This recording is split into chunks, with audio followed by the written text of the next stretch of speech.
Hey everyone, and welcome back to episode 4 of the curve bike project, but episode 3 in building the shovel head for it.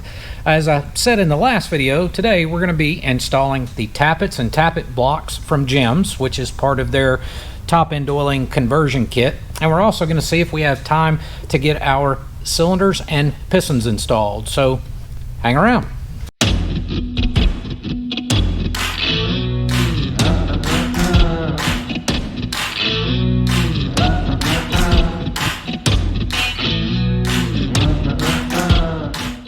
Before we get started, I wanted to go over all the parts that are included in that Gems kit for the top end oiling conversion. And for those that haven't seen the other episodes, basically shovel heads, you've probably seen the small oil lines that go from the engine case up to the head, and then another oil line that goes from one rocker box to the other.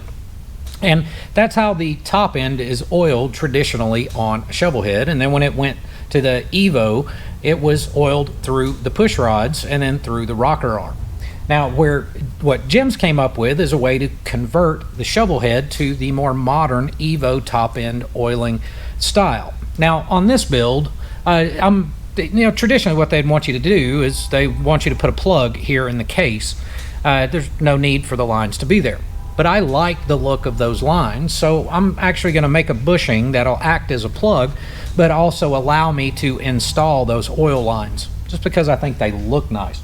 Now, as part of the kit, of course, you get the plugs to plug off in the rocker boxes here in the case. It also comes with their tappet blocks, which are absolutely gorgeous, billet aluminum, chrome plated. You also get a set of their roller tappets, which we're going to go through the process on installing those. You get a set of their push rods, and you also get a set of roller rockers. And we'll get to the roller rocker portion when we actually set up the rocker boxes. We've got a lot of work that we have to do there. And I'm going to be sealing it up again with Cometic gaskets. They're foamet covered gaskets because I know it's going to seal up pretty well. So let's jump in and get started. I want to test fit the tappet blocks first. There, of course, is a front and rear.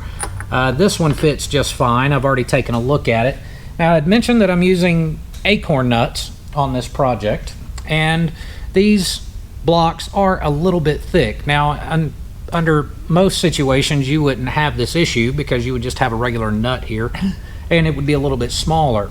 But for me, using the acorns, when I slide this tappet block in, I've got just a little bit of interference here on the bottom side of the nut, right up against the very corner of the tappet block. So I'm just going to remove just a small amount of material here. We're not talking very much, just a small amount of material here, and also a small amount from the bottom of that nut to give us the clearance we need. So let's go do that real quick.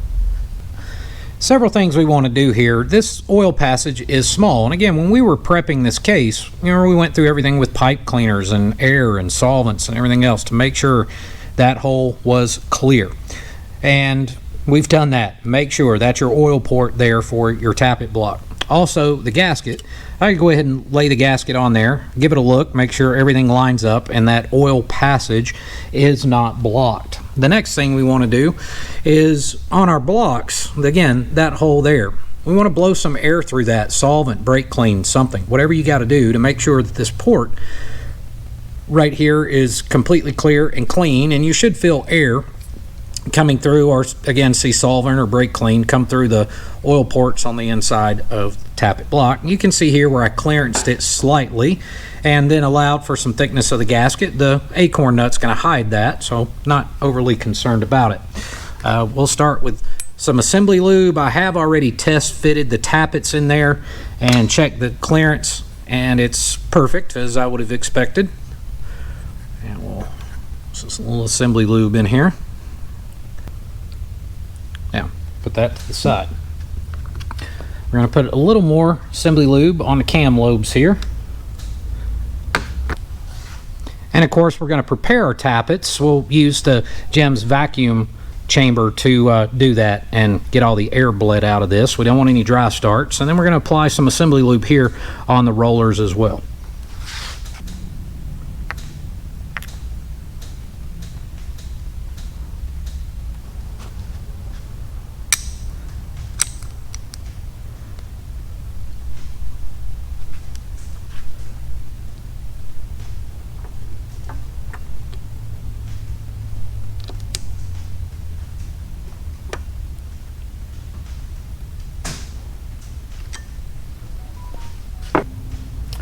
And we want to use a set of gems alignment pins to center up our tappet block.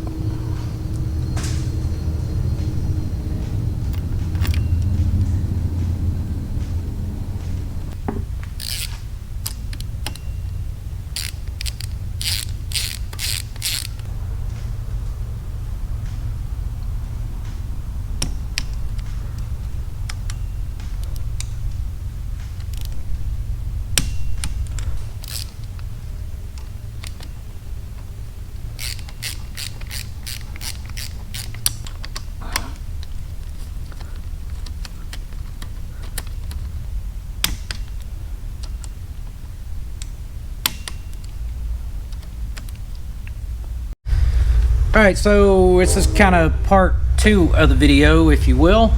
We got the gems tappet blocks and tappets put in, torqued down and all that stuff.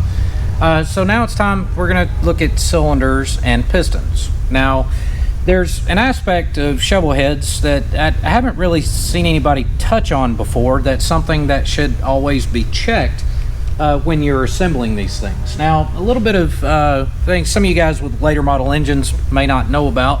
You know, on twin cams and things, I've mentioned piston oilers, and also on M8s that have piston oilers. Well, to some degree, Shovelhead had a bit of a piston oiler as well. Now, when the cylinder is mounted on the case, the head here, you notice you have this extra hole that's right there. Well, that extra hole is to drain the oil from the cylinder head. All right, and that's not uncommon from Evo and twin cam and M8 as well, where that oil from the head drains through the cylinder.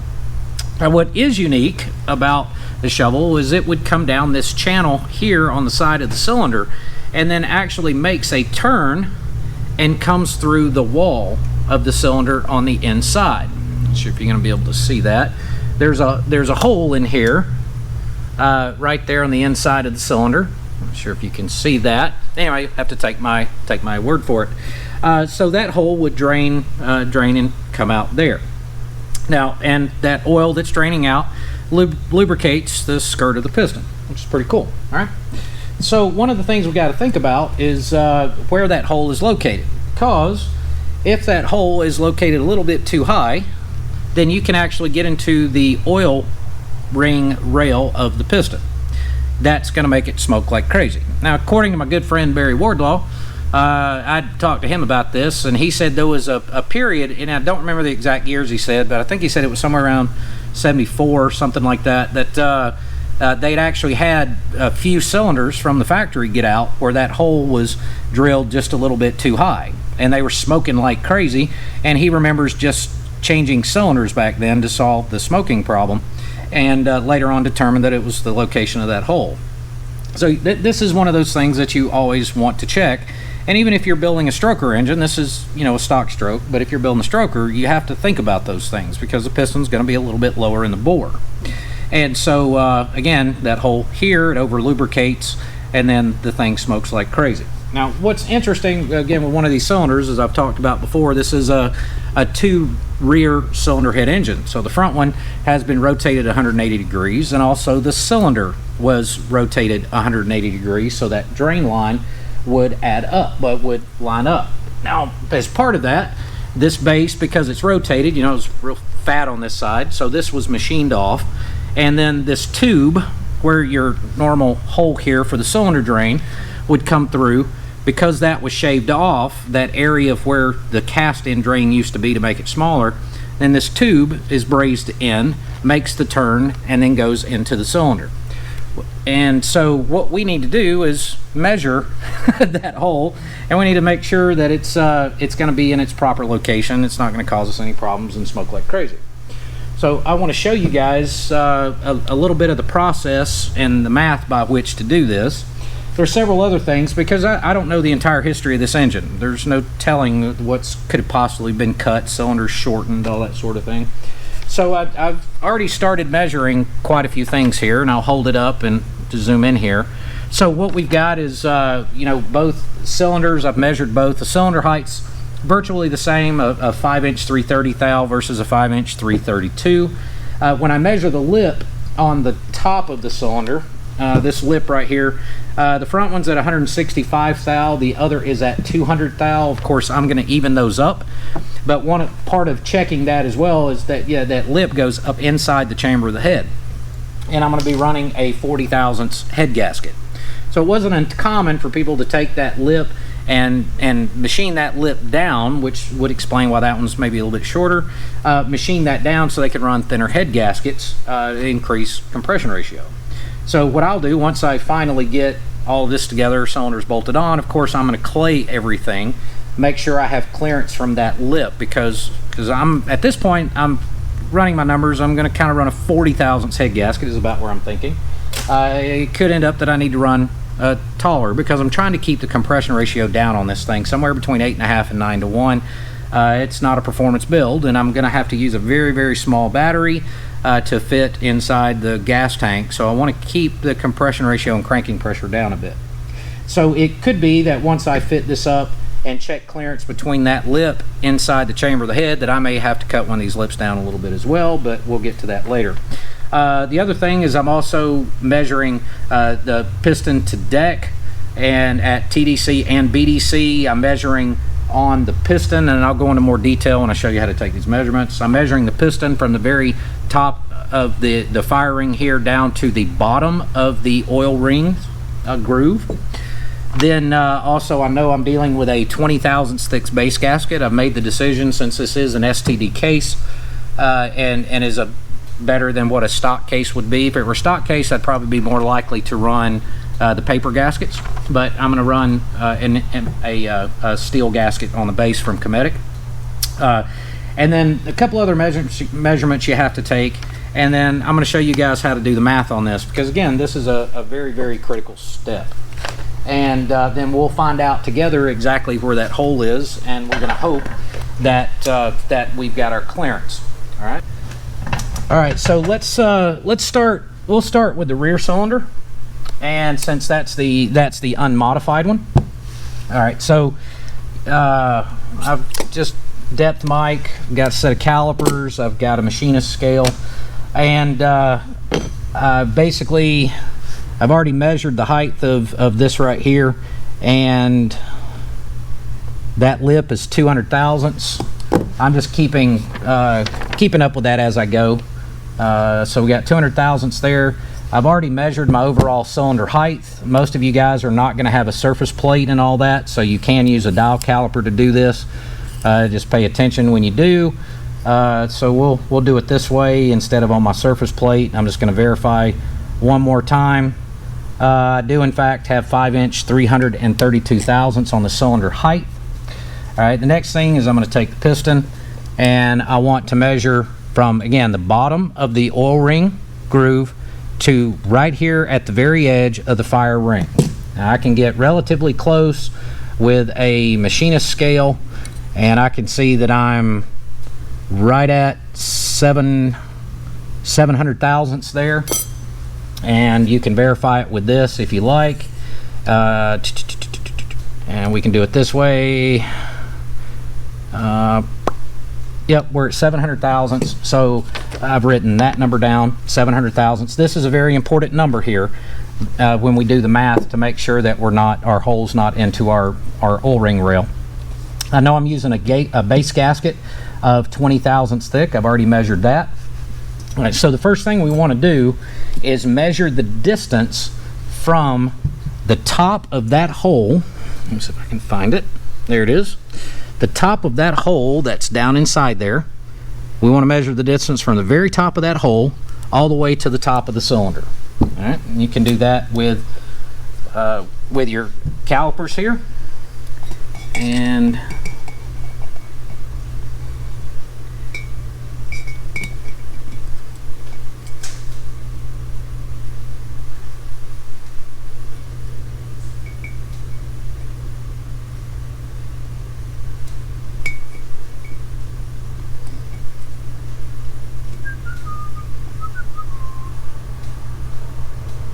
I have 5-inch 105 thousandths.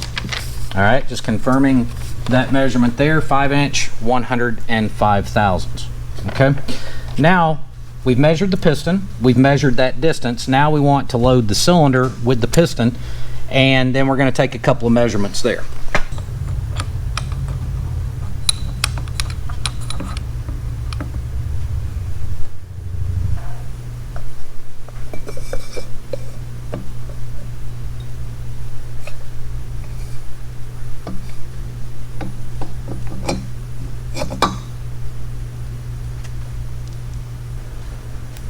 All right, next thing, we want to get the piston down to bottom dead center. All right, we want to measure that lowest point right there, and we can do that with, make sure our cylinder's down all the way. It is.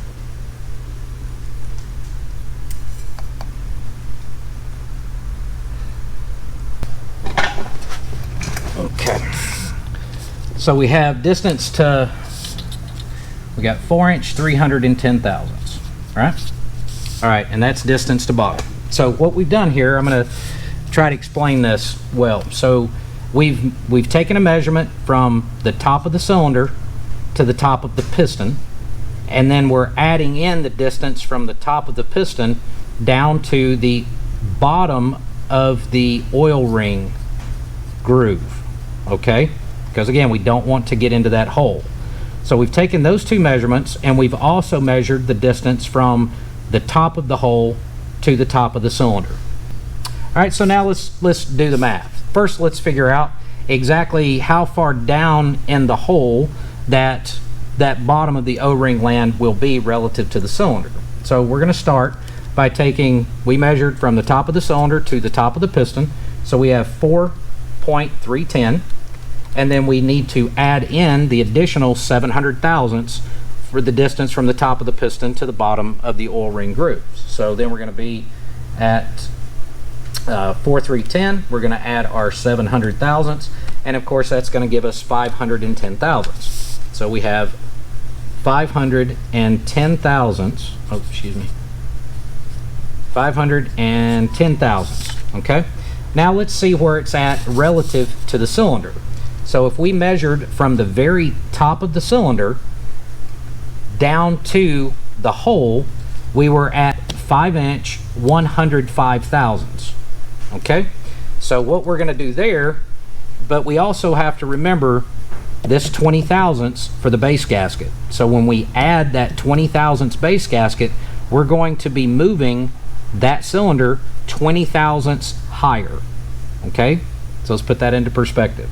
So as it stands right now, our distance from the top of the cylinder to the bottom of the piston, the oil ring groove in the piston, is 5" 10 thousandths. All right, our distance to the hole is 5" 105 thousandths. So if you subtract 5" 10 thousandths from 5" 105 thousandths, we're going to get 5.105 minus your 5" 10 thousandths, 5.010, and you get 95 thousandths. But remember, we are raising that cylinder again. We're raising that cylinder 20 thousandths. The hole's going to move 20 thousandths up. So if we subtract another 20 thousandths from our 0.095 minus 0.20 thou, then we find that our hole in the cylinder is 75 thousandths of an inch below the bottom of the oil ring groove. So we're in great shape on the rear cylinder. So I'm going to give me a big old fat 0.075, and we're in great shape there. So let's repeat the process for the front one.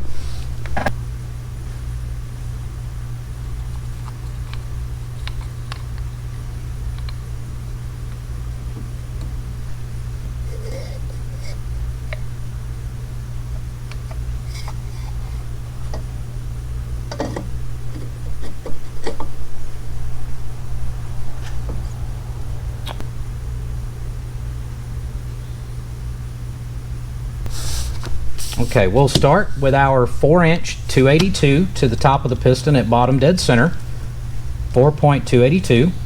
Okay, we also need to add in the thickness from the top of the piston to the bottom of the oil ring rail.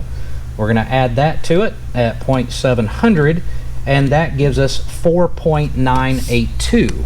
So let's write that down. 4.982. Okay. Now we measured from the top of our cylinder down, and that distance was 4.907. This is not looking good. We're getting kind of close here. All right, so if we take our, again, you take your distance to the hole, which is 4.907, subtract the total distance to the bottom of the oil ring from the top of the cylinder, you have 4.982, and we have a negative number, and that's not good. Crap. We also have to remember the 20 thousandths base gasket for the cylinder, so we also have to subtract that out as well, minus 0.020, and we come up with minus 95 thou. Crap.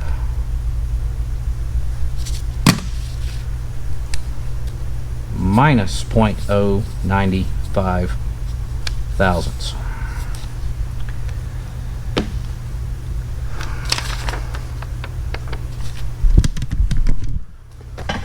That's not good. All right, well, crap. That poses an interesting problem.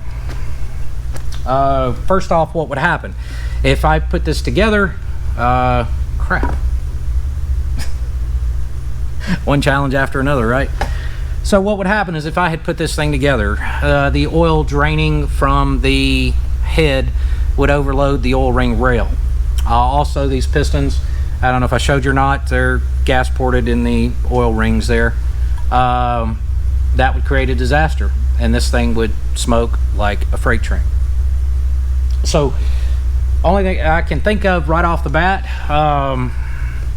running an external oil line would be possible, but in order to do that, the cylinder's got to be cut back up again, and a line would have to run from the cylinder to the case. The only thing we can do from there is braze the hole. 0.370. That's going to leave me with a 200 thousandths hole. That hole is 30 thou. Okay, that's how we can fix this. All right.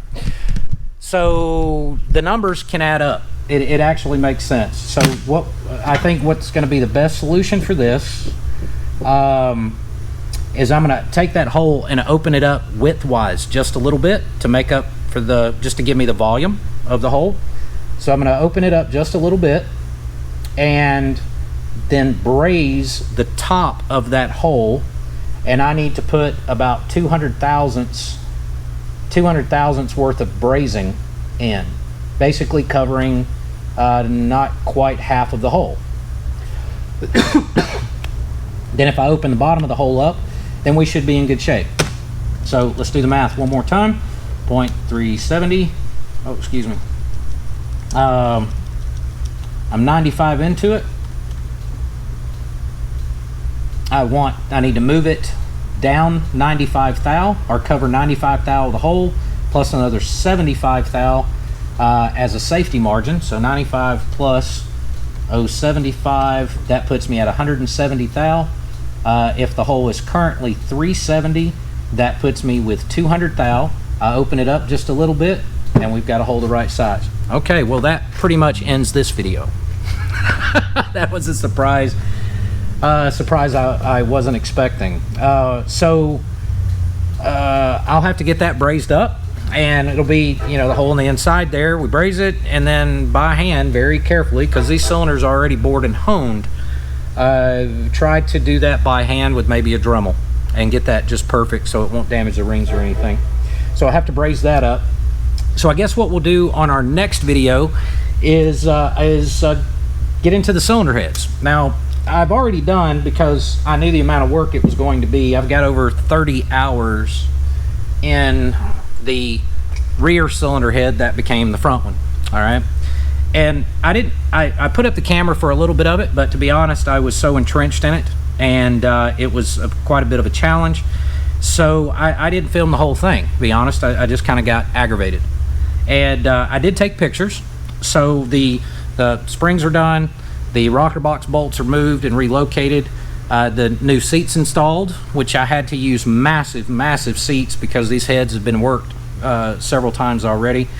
So I had to use massive seats and figure a lot of stuff out along the way just to make this rear rotated 180 degree become a front cylinder head to get the valve job done on that. There's a lot of challenges still left to go with this, because when you do that, that rocker box shifts a bit, and what I found was the rocker box shifts about 1/8 of an inch, and so when the rocker box shifted 1/8 of an inch, so does the rocker arms and everything else. So the challenge continues with this head. We're still not done yet, so I'm going to have to make a rocker arm shaft or make spacers. And then once we make those spacers to move that rocker arm over, we've got to make sure we're centered up in the valve here. All right, so once we get that taken care of and we get that shimmed properly and lined up on the valve, moving it over 1/8 of an inch, you got to remember now the push rod has moved over 1/8 of an inch. So they'll probably, more than likely, so the push rod will clear the rocker box. I'll have to weld inside that rocker box and remachine a pocket for the push rod tube, so the push rod tube won't hit inside the rocker box. So it's going to shift that over quite a bit. And of course we're using Jim's roller rockers in that. And the other interesting thing with the shift, the gasket sealing surface gets very thin, and I had a long chat with the guys at Pkwy about that, and they're confident that I shouldn't have a problem even still with it leaking. And so you can also see that all the, as the holes got moved, they needed to be time serted anyway, so that got done. And so that's what we're dealing with on that head. So for the next video, I'm going to do the rear cylinder head, and it wasn't near, obviously it's a rear head unmodified, so it's not as near of a challenge as what this one is, but the process was virtually the same in replacing the seats and doing the valve guides and sizing them and all that type of stuff. So I will actually do a video on doing the rear cylinder head and then show the snapshots and the clips that I have of this one. And I believe the video following that one will be on setting up the rocker boxes, and there'll be one for this head and then one for the standard head, so you guys can see the difference of what is having to be done there to make that right. And then we the other thing we've got to move on to, I mentioned the lip on top of the cylinder, that here, right? So we will actually, you guys have never seen me actually clay an engine, and so we're gonna actually stack some Play-Doh on the pistons once I get the cylinder thing sorted out. So we're gonna put Play-Doh in there. We're gonna measure the actual volume of these chambers. May have to deck the head a little bit and just try to get these numbers to match in balance on the front rear cylinder, because again, I'm trying to keep the compression ratio down, 8.5 to 9 to 1. I don't want to go any higher than 9, but I also have to make sure we may end up having to run a thicker head gasket if Pkwy can do a custom shovel head gasket for me.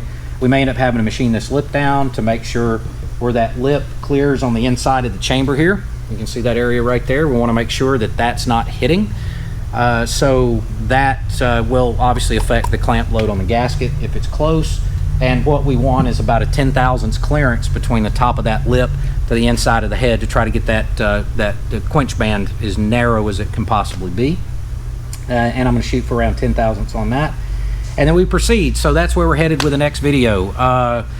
Guys, we got a lot of stuff coming. One of the things that I'm going to do for we're using a lot of different components in this, and for the gem stuff, especially on their top-end retrofit oiler kit, I showed on this video how to install the oil pump, how to time it, put the cam in it and all that, and of course on this one showed the tappets and the tappet blocks.